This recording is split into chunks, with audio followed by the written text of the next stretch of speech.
नमस्कार। स्वागत है आपका हमारे कार्यक्रम समागम में। हर बार की तरह इस बार भी हम आपको रूबरू कराएंगे प्रदेश की, देश की जानी-मानी हस्ती से।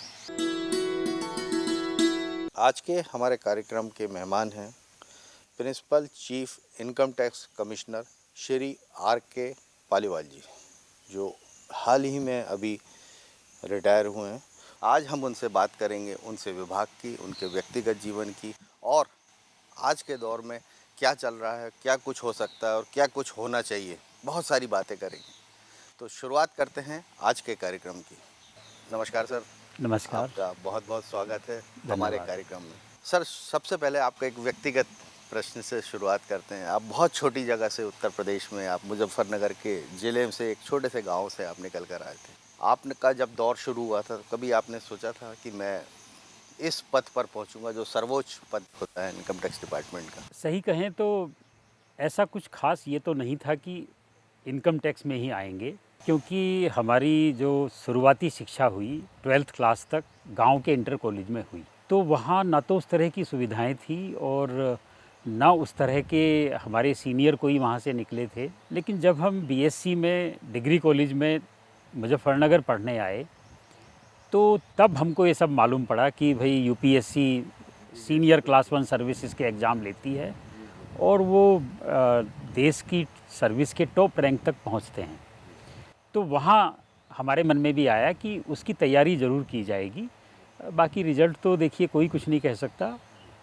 लेकिन जब हम एमएससी में पढ़ रहे थे तो हमारे एक दो सीनियर वो इंडियन फॉरेस्ट सर्विस या इंडियन रेवेन्यू सर्विस में आए और उनसे जब हमने बातचीत की तो हमें लगा ये आ सकते हैं तो हम भी आ सकते हैं। तो सर, आपके इस आईआरएस के दौरान आपने कौन कौन सी स्टेट्स और कौन कौन सी जगहों का? हाँ, मैं कहूँ कि मैं बहुत सौभाग्यशाली रहा कि लगभग पूरे देश में हाँ, मुझे सेवा करने का मौका मिला। मेरी शुरुआत अपने होम स्टेट से हुई। मैंने वहाँ पे आगरा और मुज़फ़्फ़रनगर में काम किया। जी जी। उसके बाद दिल्ली में मैं एनफोर्समेंट डायरेक्टरेट में 4 साल डेपुटेशन पे रहा अरे वाह। और वहाँ से लखनऊ फिर हम गए और उसके बाद फिर एक बार दिल्ली डिपार्टमेंट में आए। वहाँ से फिर हम महाराष्ट्र, बॉम्बे रहे और बॉम्बे में हम वेस्टर्न जोन देखते थे जिसमें उस समय गुजरात, गोवा, महाराष्ट्र, एमपी और छत्तीसगढ़ आता था। और वहाँ से फिर हम मध्य प्रदेश और छत्तीसगढ़ में प्रिंसिपल डायरेक्टर इनकम टैक्स जी जी। और बहुत बाद में तो प्रिंसिपल चीफ कमिश्नर भी यहीं से रिटायर यहीं किए। से रिटायर हुए हैं। और इस बीच हम साउथ और ईस्ट भी हो आए। अरे। डीजी हैदराबाद हमारी पोस्टिंग रही 2 साल। जी जी। तो उसमें आंध्र प्रदेश, तेलंगाना और उड़ीसा 3 राज्य हम देखते थे। तो आप देखेंगे कि उत्तर भारत, दक्षिण भारत, पश्चिमी भारत, पूर्वी भारत और मध्य भारत जी 5 ही भारत माने जाते हैं। जी। तो जी। मुझे तो पूरे देश में सेवा करने का मौका मिला। हमारा एक प्रश्न ये भी रहता है, जब कोई आईपीएस आते हैं, डीजी या तो हम उनसे ये कहते हैं कि सर, आपने बहुत सारे ज़िले देखे हैं, आपने बहुत सारा क्राइम देखा। अलग अलग ज़िलों के अलग अलग क्राइम होते हैं। ठीक इसी तरह से अगर आपसे बात की जाए कि आपने हर स्टेट देखी है, हर स्टेट में अलग तरह के व्यवसाय होते हैं, अलग अलग तरह की जॉब्स होती हैं बिल्कुल। और अलग अलग तरह का सिनेरियो, अलग अलग वो होती। तो अगर इनकम टैक्स की बात की जाए तो किस तरह की चुनौतियां रहती हैं जिसमें कि आप ज़्यादा से ज़्यादा टैक्स कलेक्शन कर सकें? तो वो चुनौती वाला जो स्टेट हो सकता है वो ओके। कौन सा होगा? देखिए, चुनौती इनकम टैक्स में सबसे बड़ी चुनौती क्या आती है जब आप देश के अलग-अलग राज्यों में जाते हैं, तो प्रांतीय भाषाएं आपको थोड़ा ज्ञान होना ज़रूरी है, क्योंकि ज़्यादातर अकाउंट्स प्रांतीय भाषाओं में लिखे जाते हैं। और पहले तो बिल्कुल जैसे महाराष्ट्र में मराठी भाषा हाँ हाँ। और आपके गुजरात में गुजराती, तेलुगु, हाँ। उड़िया। हम्म। तो हर प्रांत में आपको अब इंट्रोगेशन करना है आपको। जी और जिसके यहाँ आपने मान लीजिए रेड किया है, जी जिसको आप छापे की कार्रवाई कहते हैं, जी। सर्च एंड सीजर कार्रवाई। तो इंट्रोगेशन में वो कह देते हैं कि आई नो ओनली तमिल, मुझे तो तमिल आता है, ना अंग्रेजी आता, ना हिंदी आता हाँ, या तेलुगु आता है। जी जी। तो अगर आपको उस भाषा का थोड़ा भी ज्ञान नहीं है तो आप इंटरोगेट नहीं कर सकते। स्टेट सर्विस का ये फ़ायदा है कि आपने अगर तमिलनाडु में ज़िंदगी भर रहना है तो आपने तमिल एक बार सीख लिया, आपका काम चल जाएगा। लेकिन हमारे लोगों को तो थोड़ी थोड़ी सारी भाषाएं आनी चाहिए, और क्योंकि अक्रॉस द स्टेट्स ट्रांसफ़र होते हैं, तेलंगाना आंध्रा में तेलुगु चलता है। तो एक तो ये बड़ी चुनौती रहती है टैक्स चोरी पकड़ने वालों को। और दूसरी चुनौती ये भी रहती है कि जैसे कुछ जोन ऐसे होते हैं जो क्रिमिनल जोन कहलाते हैं। हाँ। जैसे आपके मध्य प्रदेश की बात करें तो चंबल का इलाका तो पूरे देश में मशहूर है। तो जब चंबल के इलाके में आप कोई कार्रवाई करेंगे तो आपको उस तरह की तैयारियां करनी पड़ेंगी। दूसरी ये रहती है। तीसरा एक और चुनौती रहती है कि हम लोगों की जो ये छापे की जो कार्रवाइयाँ होती हैं ये बहुत व्यापक होती हैं। बड़े बड़े बिजनेस घरानों के ऊपर ही छापे पड़ते हैं, और कई बार ऐसी कार्रवाई होती हैं जिसमें 7-8 स्टेट में उनके प्रतिष्ठान होते हैं जिसके यहाँ छापे की कार्रवाई है, और उसकी सिक्रेसी को मेंटेन करना, लीक ना हो कहीं से भी, ये बहुत बड़ी चुनौती इनकम टैक्स में आती है जब आप अक्रॉस द स्टेट आप कार्रवाई करते हैं। तो ये कुछ ऐसी चुनौतियाँ मोटी मोटी मैंने आपको बताई जो हमारे अधिकारियों को आती हैं। कि इनकम टैक्स में ऐसा कोई जिसमें आप सुधार की ज़रूरत महसूस करते हैं, एक पहले ये बताइए, फिर एक दूसरा प्रश्न मेरा ये भी रहेगा सर कि आप ने ऐसा कोई केस जो बहुत इन्वेस्टिगेशन के बाद जो निकल के बाहर आया हो, जो उसमें सरकार को बहुत बेनिफिट मिला? जहाँ तक आपके पहले प्रश्न का उत्तर है कि आपने पूछा कि रिफॉर्म्स कुछ और क्या हो सकते हैं। देखिए, कहावत है कि कभी भी हम परफेक्ट नहीं होते और हमेशा इम्प्रूवमेंट की ज़रूरत पड़ती। मुझे व्यक्तिगत रूप से ये लगता है कि नोटबंदी जो हुई वो एक बड़ा क्रांतिकारी कदम था कि भाई बड़े नोट निकल जाएंगे, क्योंकि कोई भी जो कर चोरी करते हैं वो छोटे छोटे नोट नहीं रखेंगे, बड़े बड़े नोट में ही, जिससे कि आसानी से उसको छिपा सकें, रखेंगे। वो आपने कर दिया। उस समय उसके काफ़ी विरोध में भी कहा गया, बहुत लंबी लंबी लाइनें हुई। और तो उसके बाद कुछ ऐसे कड़े कानून आने चाहिए थे कि दोबारा काला धन जनरेट ना हो। जैसे कई बार ये डिमांड किया गया कि भाई अगर आप सरकारी मशीनरी की चोरी करते हैं, मान लीजिए सरकार से आप एक पेन चुरा लेते हैं, भले ही वो 100 रुपये का है, उसमें आपकी गिरफ्तारी हो सकती है। लेकिन आयकर कानून में आप चाहें आपके घर से 100 करोड़ काला धन मिल जाए, ये भी तो एक तरह से आपने सरकार से चुराया है, सरकार की संपत्ति चुराई है जी। उसमें आपकी गिरफ्तारी नहीं हो। आईपीसी कोड के अंदर उसमें कुछ नहीं हो सकता। आईपीसी के अंदर उसमें गिरफ्तारी नहीं है, और उसमें इनकम टैक्स में भी गिरफ्तारी नहीं है। तो ये एक बहुत बड़ा कारण है कि दोबारा फिर से काला धन खड़ा हो गया। हाँ।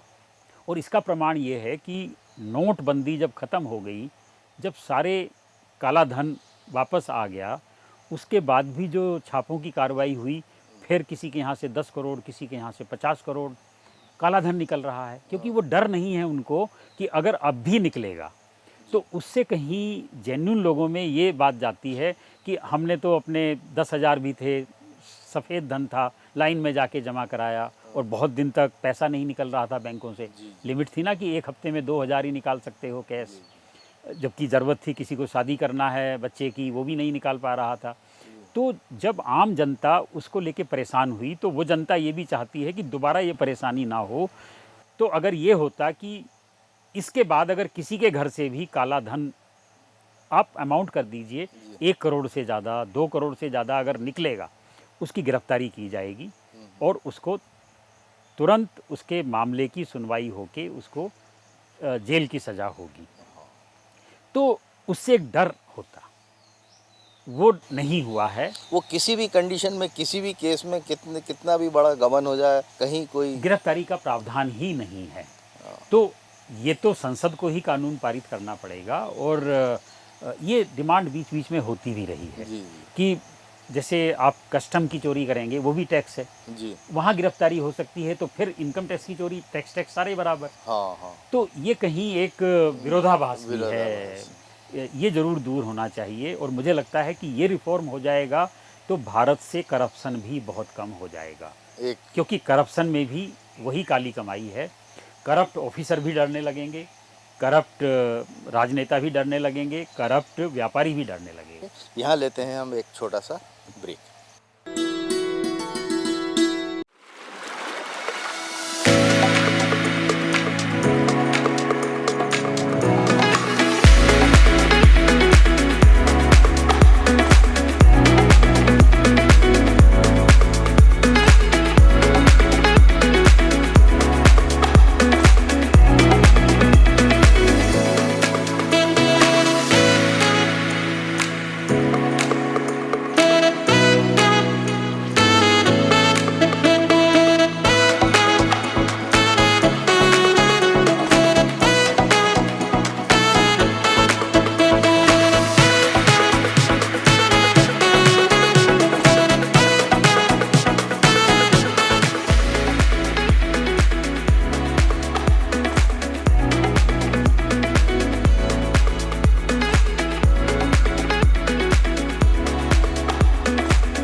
आप लोग जब रेड मारते हैं तो बड़ी कॉन्फिडेंशियल रहती है, तो उसको आप कैसे मेंटेन करते हैं? वैसे तो एक कहते हैं ना ट्रेड सीक्रेट होता है, लेकिन कुछ चीज़ें ऐसी हैं कि वो सामान्यतः पता चलता है। बहुत सारे केस हैं, ये डिसाइड करना कि कौन सा केस, लेकिन कुछ केस बड़े चैलेंजिंग होते हैं। जी जैसे जहाँ पे हमको लगता है कि कोई व्यक्ति बहुत कनेक्टेड है और उसके कनेक्शंस दूर दूर तक हैं, जी। तो ऐसे में हम सीक्रेसी के लिए ये भी करते हैं कई बार कि जिस राज्य में ये छापे की कार्रवाई होगी, वहाँ के ना हम पुलिस को इन्वॉल्व करते हैं उस समय, और ना वहाँ के अपने विभाग के अधिकारियों को करते हैं। बिल्कुल बाहर से दूसरे प्रदेशों से टीम को लाते हैं। और एक मामले में तो हम लोगों ने यहाँ तक भी किया था कि एयरलिफ्ट किया था लोगों को। अच्छा। बाई एयरलिफ्ट करके हम दूसरे स्टेट से लोगों को लाए थे, और जिस स्टेट में ये कार्रवाई हुई थी उस स्टेट का कोई एम्प्लॉई वहाँ पे नहीं रखा गया था।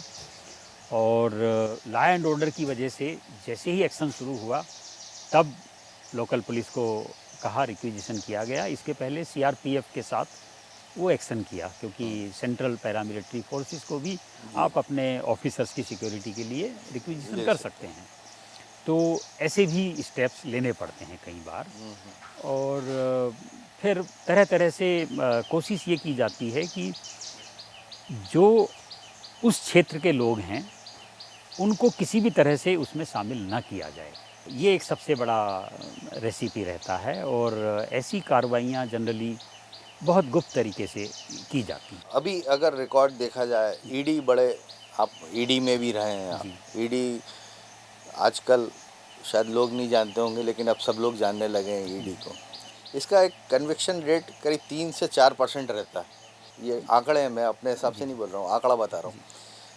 इसी तरह से आप लोगों की जो रेकी होती है, आप लोगों की रेट पड़ती है, उसके बाद जो आप लोगों का जो फर्स्ट मीडिया के सामने जो डिक्लेरेशन आता है और जो फाइनल जो होता है, उसमें कितने परसेंट का फ़र्क आ जाता होगा अमूमन एवरेज? अमूमन मैं अगर ये कहूँ कि मैं दूसरे डिपार्टमेंट का तो नहीं कहता, बट इनकम टैक्स डिपार्टमेंट में बहुत ज़्यादा फ़र्क नहीं आता, क्योंकि हमारे यहाँ जो उस तरह का एटमॉस्फेयर नहीं है जी, कि कोई भी मीडिया के सामने आके बात करेगा। जी, एक पर्टिकुलर लेवल के ऑफिसर जैसे डायरेक्टर जनरल या सीबीडीटी से प्रेस रिलीफ जाती है, और वो कई स्तरों पे उसकी जांच होके वो जाती है।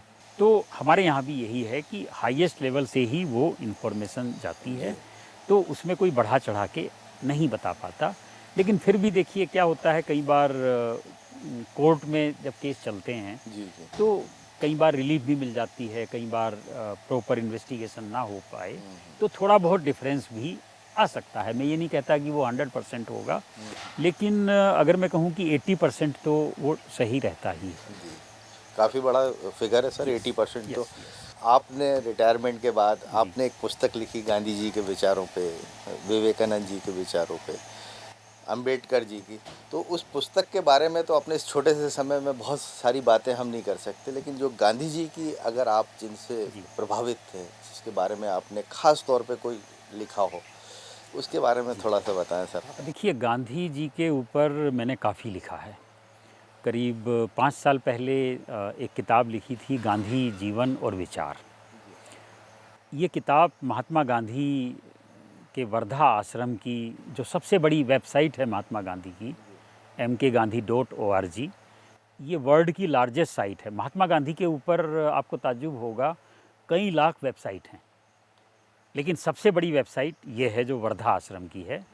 और इसको करीब 125 देश के 1.5-2 करोड़ लोगों ने अब तक विजिट किया है। तो ये हमारी किताब उस साइट पे भी उपलब्ध है, क्योंकि हमने तय किया था इस किताब से हम रॉयल्टी नहीं लेंगे, ये किताब ज़्यादा से ज़्यादा लोगों को मुफ्त में मिलनी चाहिए। तो गांधी आश्रम इसको मुफ्त पीडीएफ कराता है, उपलब्ध कराता है। हम ये चाहते थे कि गांधी के बारे में हर देशवासी को जानना चाहिए, क्योंकि आप देखिए गांधी कितनी बड़ी शख्सियत थी। आइंस्टीन, जो अब तक का विश्व का सबसे बड़ा वैज्ञानिक जिनको कहते हैं, उन्होंने गांधी के बारे में ये कहा था कि आने वाली पीढ़ियां ये विश्वास नहीं करेंगी कि हमने गांधी जैसे एक आदमी को इस धरती पे चलते फिरते देखा। ये आइंस्टीन कह रहा है, गांधी जी से प्रभावित होके। यूनाइटेड नेशंस ने गांधी जी के जन्मदिन को विश्व अहिंसा दिवस के रूप में मनाया। पूरा विश्व उनके जन्मदिन को मनाता है। भारत का ऐसा कोई विभूति नहीं जिसके जन्मदिन को पूरा विश्व मनाता हो। तो हमको लगा कि हमारे देश में बहुत से लोग गांधी के बारे में ठीक से नहीं जानते। गांधी जी ने अपनी आत्मकथा भी आधी अधूरी लिखी। उन्होंने अपने बचपन से 1920 तक की आत्मकथा तो लिखी, लेकिन 1920 के बाद, असहयोग आंदोलन के बाद, वो इतने व्यस्त हो गए कि बाकी आत्मकथा नहीं लिख पाए। तो मेरे ख्याल से उसके बाद किसी ने टेक ओवर करके उस हाँ, उनकी तो पूरा। मैंने उनकी वो आत्मकथा भी उसमें शामिल की है उस किताब में, हाँ, हाँ। जिससे गांधी को बचपन से लेके उनकी हत्या तक गांधी जी ने क्या-क्या किया, हाँ, हाँ। उनके प्रमुख कार्य, उनके विचार, वो सब जनता के सामने आएँ। तो ये गांधी की ऐसी कथा है, जी। आत्मकथा टाइप की बायोग्राफी, जो मैंने लिखने की अरे वाह! कोशिश की। सर, एक और आपके रिटायरमेंट के बाद आपने एक और ज़िम्मेदारी निभाई आदर्श ग्राम की। अभी तक तो हमने ये देखा था कि इंडस्ट्रियलिस्ट हो गए, बीएचईएल हो गए या सांसद हो गए, उन पे एक फतवा जारी होता है कि साहब आपको एक कोई गाँव को गोद लेना है ना? और फिर वो किताबों में ही रह जाता है, बुक्स में ही रह जाता है। आपने एक मढ़ई के पास जो आपने शुरुआत की थी आदर्श ग्राम की, जिसके लोग देखने जाते हैं, क्या स्थिति है और कैसे शुरुआत हुई थी उसकी? इससे थोड़ा पहले जाते हैं, मड़ई के पास जो छेड़का गाँव है, वो तो करीब 5 साल पहले हमने टेकअप किया था। करीब 20-25 साल पहले हमने तय किया था कि हम जिस प्रदेश में भी जाएंगे, उस प्रदेश में कुछ अच्छे लोगों के साथ मिलके, कुछ अच्छी गांधीवादी संस्थाओं के साथ मिलके, या जो समाज सेवी संस्थाएं हैं, किसी एक दूर दराज के गांव को, जो चुनौतीपूर्ण गांव है, जहां बहुत गरीबी है, बेरोजगारी है, अशिक्षा है, स्वास्थ्य के साधन नहीं हैं, वहां आदर्श गांव उसको बनाने की कोशिश करेंगे। तो पहला ऐसा आदर्श गांव हम लोगों ने करीब 15 साल पहले गुजरात में बनाया था, वलसाड़ ज़िले का आदिवासी गांव खोबा। उसके बाद दूसरा गांव उत्तर प्रदेश में आगरा ज़िले में रटोटी गांव। तीसरा जिसका आपने जिक्र किया, मध्य प्रदेश में हम 2015 में आए और 2016-17 में ये टेकअप किया था ये गांव। ये भी 100% बीपीएल, 100% आदिवासी, अंतिम गांव इसलिए, इसके बाद वो घना जंगल सतपुड़ा पार्क का शुरू हो जाता है। तो ठीक से पहुंचने की सड़क भी नहीं थी और बिजली वहाँ एक एक महीना नहीं आती थी। और टाइगर, लेपर्ड, ये किसी का बच्चे को उठा ले जाते थे, किसी के गाय के बच्चे को उठा ले जाते थे। शाम के बाद लोग घर से नहीं निकलते थे, सोच के लिए नहीं निकलते थे, ये स्थिति थी। तो हम लोगों ने तय किया कि कुछ साथियों के साथ मिलके इस गांव को चुनौती के रूप में लेंगे। मुझे बड़ी खुशी है कि इस साल मध्य प्रदेश टूरिज्म डिपार्टमेंट ने इस गांव को रूरल टूरिज्म के लिए सेलेक्ट किया है। इस गांव में आज सोलर स्ट्रीट लाइट है, पक्की गलियां हैं, वहाँ एक गांधी ग्राम सेवा केंद्र हम लोगों ने बनाया। उसके बाद फॉरेस्ट डिपार्टमेंट ने वहाँ पे कम्युनिटी सेंटर बनाया। आज वहाँ पे आसपास के गाँव के लिए मेडिकल कैंप लगते हैं। वहाँ पे पीने के पानी की बड़ी समस्या थी। 2 किलोमीटर से नदी में से कई बार तो रेत खोद के उसके नीचे से पानी निकालते थे, ये स्थिति थी। आज वहाँ हर घर नल है। मेरे ख्याल से इस गांव के बाद वहाँ का लिटरेसी जो रेशो है वो भी बड़ा होगा। लिटरेसी रेशो भी बढ़ा और रोज़गार बहुत बढ़ा। आजीविका मिशन में वहाँ पे महिलाओं के सेल्फ हेल्प ग्रुप इतना अच्छा नहाने का साबुन बनाते हैं, हैंडमेड सोप, कि आपको बड़े बड़े सोप उसके सामने फेल लगेंगे, क्योंकि वो ताज़ा साबुन है, हैंडमेड है। और आप यकीन मानिए कि जो अगर 60-70 रुपए का कोई साबुन आता है, अच्छा साबुन नहाने का, तो वो उसको 20 रुपए में बना के बेच रही हैं, तब भी उनको 5 रुपया पर साबुन प्रॉफिट है। तो गांव की महिलाओं को रोज़गार वहाँ पे मिला। सर हम जहाँ बैठे हैं महुआ हाउस में, यहाँ पर भी जंगल है और यहाँ के जो ग्रामवासी हैं उनकी जो जीविका चलती है, लाइवलीहुड चलती है, वो महुआ से चलती है। और वो महुआ का सदुपयोग भी हो सकता है, दुरुपयोग भी हो सकता है। दुरुपयोग में वो उसको कंज्यूम खुद भी करते हैं, सेल भी करते शराब हैं। बनाते हैं, बिल्कुल। अगर इस गांव को आदर्श गांव की तरफ अगर ले जाना चाहिए तो शुरुआत कहाँ से करनी चाहिए, किस तरह से करनी चाहिए? ये आपने बहुत सही क्वेश्चन किया, क्योंकि आजकल मैं केवल यही काम कर रहा हूँ।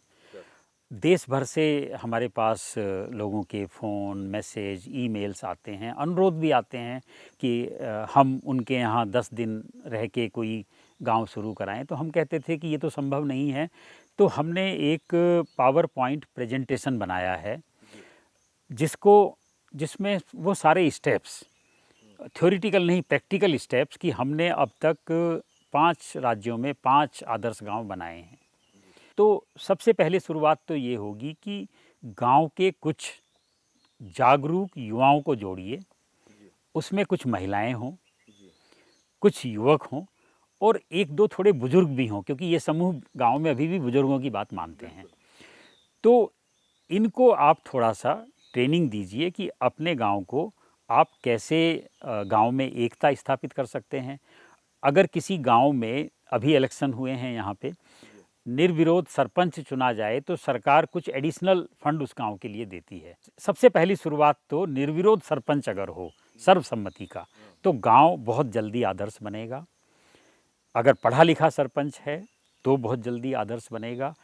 फिर आप स्टेट गवर्नमेंट से, ख़ास तौर से जो सीओ जिला पंचायत होते हैं, ग्रामीण विकास की जिम्मेदारी उनको होती है, उनसे संपर्क कीजिए। मेरा मानना ये है कि जब आप एक अच्छी शुरुआत करते हैं तो चारों तरफ से आपको मदद मिलती है, क्योंकि हर व्यक्ति अच्छे काम से जुड़ना चाहता है। ये मेरा अनुभव है। अभी मैं आपको बताऊं कि अगले हफ्ते हमको हैदराबाद जाना है, केवल इसलिए कि तेलंगाना सरकार ये चाहती है कि हैदराबाद से 60 किलोमीटर दूर भी एक आदर्श गांव हमने बनाया था 3 साल पहले, जब हम हैदराबाद में हमारी पोस्टिंग थी। अब तेलंगाना सरकार ये चाहती है कि उस गांव के आधार पे सारे गांवों को तेलंगाना के हम विकसित करें। तो मैं अगले हफ्ते हैदराबाद इसी काम के लिए जा रहा हूँ। तो मैं तो हर स्टेट गवर्नमेंट से कहता हूँ, मध्य प्रदेश सरकार से भी मैंने यही कहा है कि हम वो पीपीटी सबको उपलब्ध कराते हैं और हमने कराया भी है।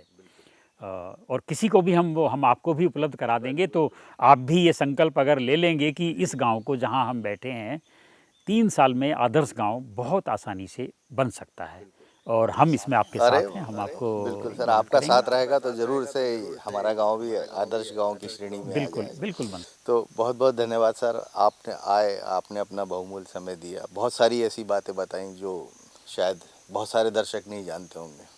आपका भी बहुत-बहुत आभार। आपने मुझे इस कार्यक्रम के लिए बुलाया। Thank you very much. तो आज के कार्यक्रम में बस इतना ही। अगली बार फिर हाजिर होंगे अगले हफ्ते इसी समय। तब तक मुझे और मेरी पूरी टीम को दीजिए इजाज़त। नमस्कार।